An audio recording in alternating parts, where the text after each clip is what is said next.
All right, welcome back. It is the Vegas Take. Sharp and Shapiro. Glad you could join us on a Thursday. Oh, yeah. Elizabeth Warren out of the presidential race. We've been talking about that in the first segment. A lot to get to. Of course, we just had Super Tuesday, and the breaking news that we're covering right now, according to multiple sources, the coronavirus has now hit Clark County. We have now, again, according to sources, one case of coronavirus in Clark County. So it is hit right in our backyard. Joining us right now on the line, he is known as the Hollywood Conservative. We call him Mr.X. The reason for that is he is a Donald Trump supporter and a longtime producer out there in Hollywood, in fear for people not knowing who his real name is. But we always appreciate it when he takes some time to join us from his perspective as a conservative in Hollywood. Mr. X, thank you so much for joining us. How are you? What's up, Mr. X? I'm good.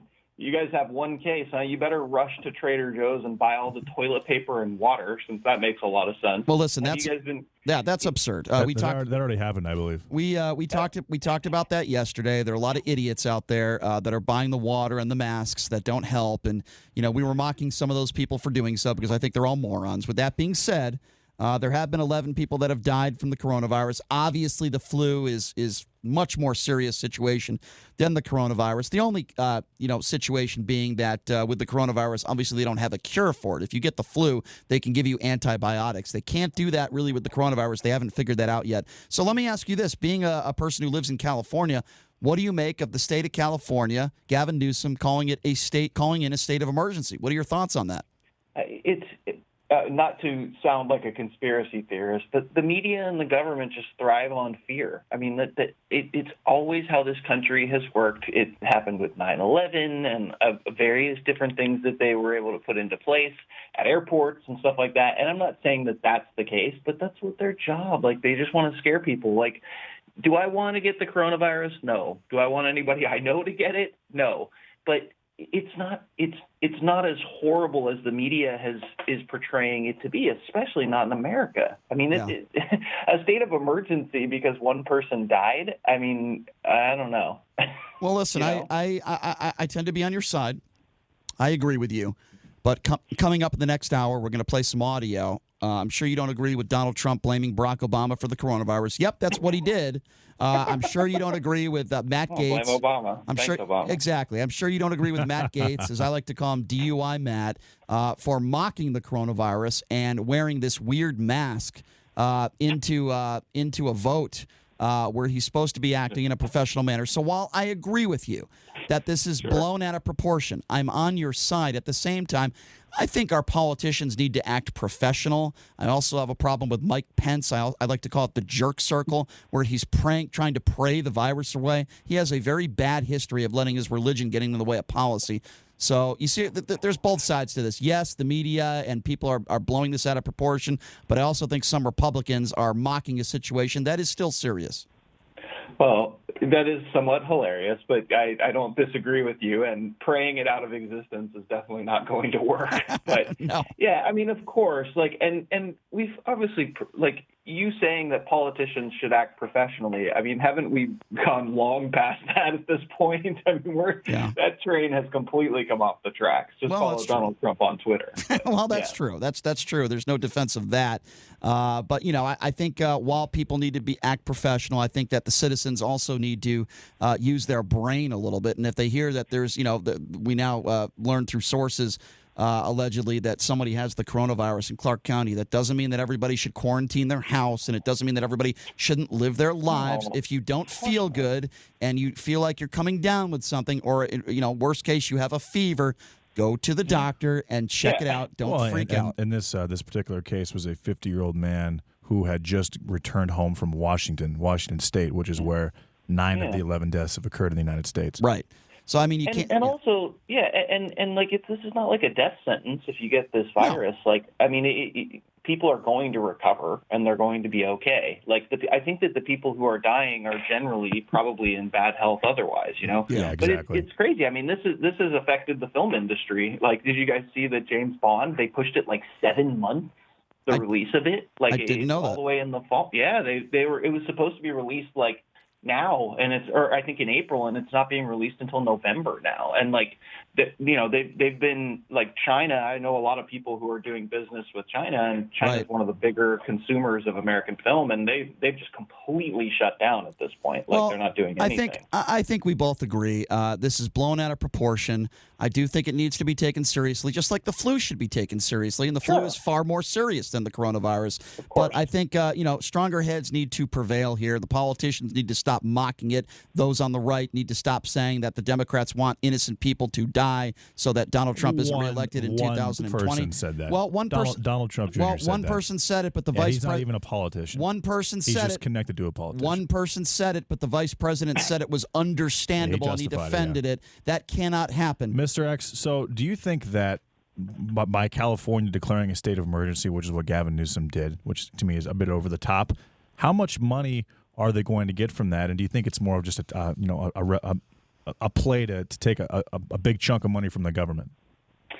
I would say that's part of it. I have a bigger conspiracy that I think plays into these type of things as well, that just pertain to the medical industry and like forced vaccinations and stuff like that. Yeah. But we haven't seen that yet.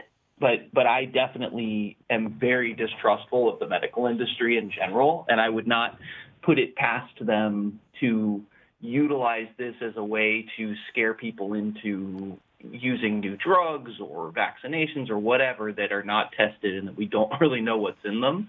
So we'll see if it comes to that. I think that's more on a bigger scale, but who knows? That sounds a little bit like, tinfoil hat in my basement talk. But I mean, very Alex Jones-esque of you. Yeah, but we'll see. So. If you're just joining us, we're speaking with the Mr. X. He is the Hollywood Conservative, a longtime producer out there in Hollywood, talking about the coronavirus. Gavin Newsom. The worst part of this, too, though, guys, is that, like, usually when something bad like this is going on, you can go to the movies as an escape, but have you seen what the box office is like? That's been terrible, yeah.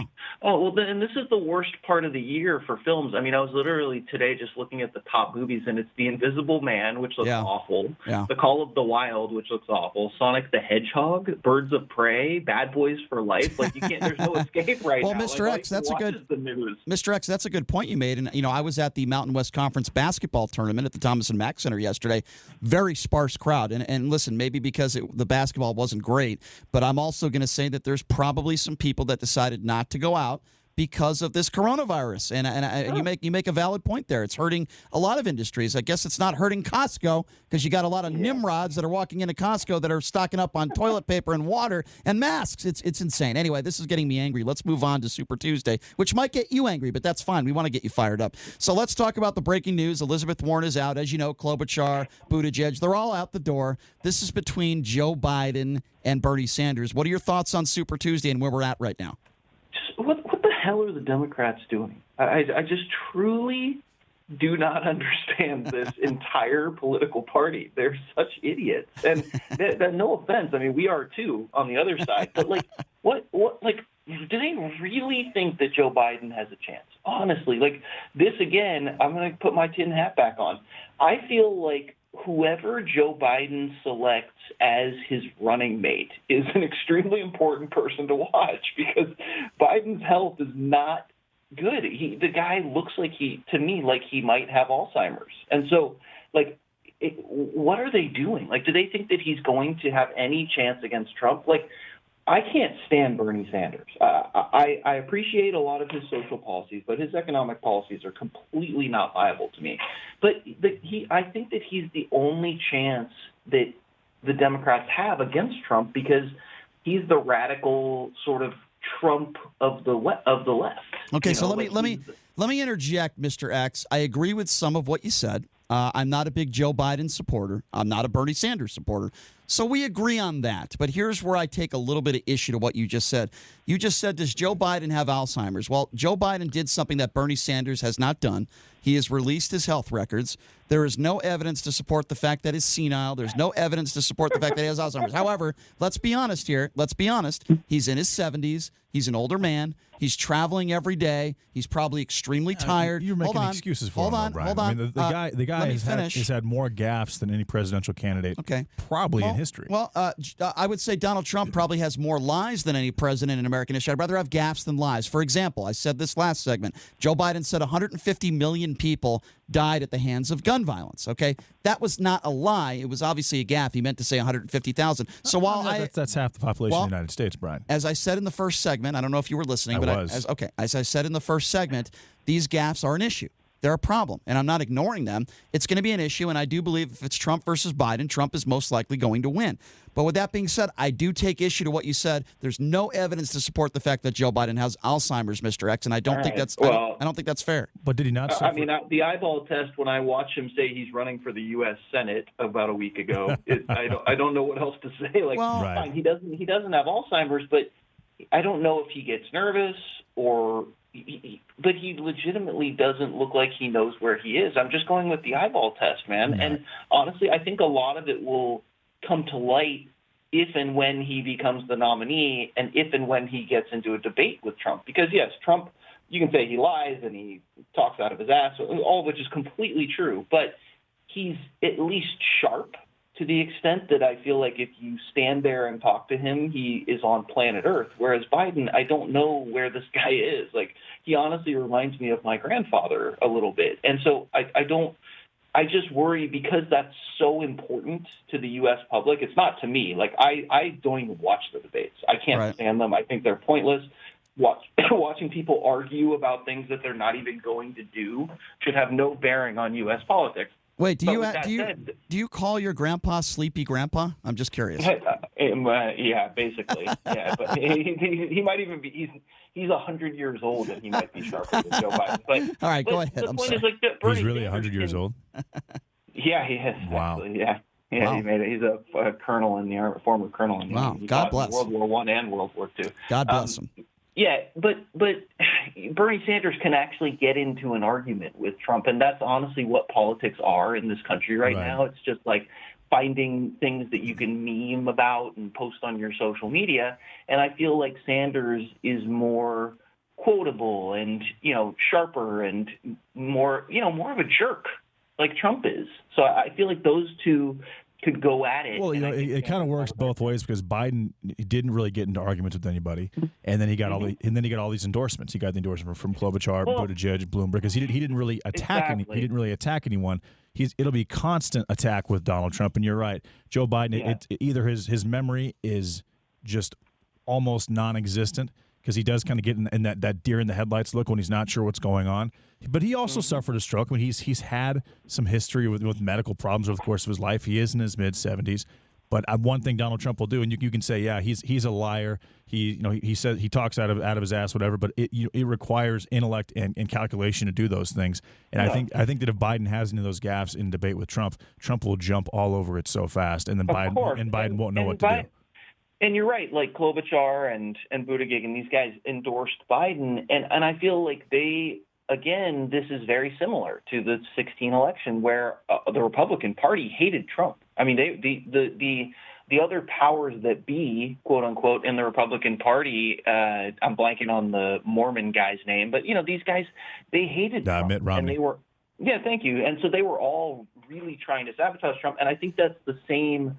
Because they didn't know exactly what he was, and they didn't know if they could control him. And so I think that's the same thing with Sanders, why, the other quote-unquote heavy hitters in the Democratic Party are backing Biden, because he's a tool. I feel like you could probably tell him to say something and he would go do it. Like, he doesn't strike me as a leader.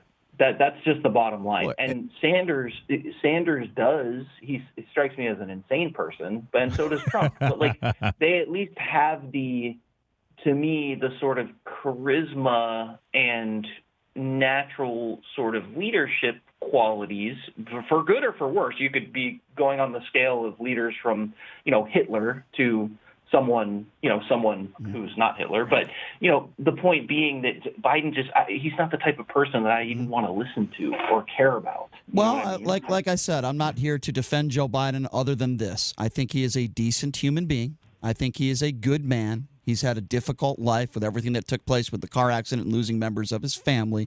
I don't think he's a bad guy by any stretch of the imagination. but you make some valid points as well, and that is why I am not a huge Joe Biden supporter. We'll have to wait and see who he picks as his vice president. But hey, listen, Mr. X, always appreciate it when you take some time to join us. Thank you so much, and have fun this weekend. Whatever you're doing, go catch a bad movie. Yeah, I'm not going to be seeing any of the nonsense that's out there right now. But I don't blame you. I don't know. I'll Netflix and chill or something. I don't blame you. Mr. X, always love it when you come on, my friend. Thank you so much. We'll catch up with you next week. Yeah, okay. Thanks a lot, Mr. X. All right, take care. That is the Hollywood Conservative, Mr. X. We're going to take a break, and when we come back, it is time to do the news with Mr. John Schaefer. Be back in a flash. You're listening to The Vegas Take right here on the all-new 101.5 FM, 720 AM, KDON.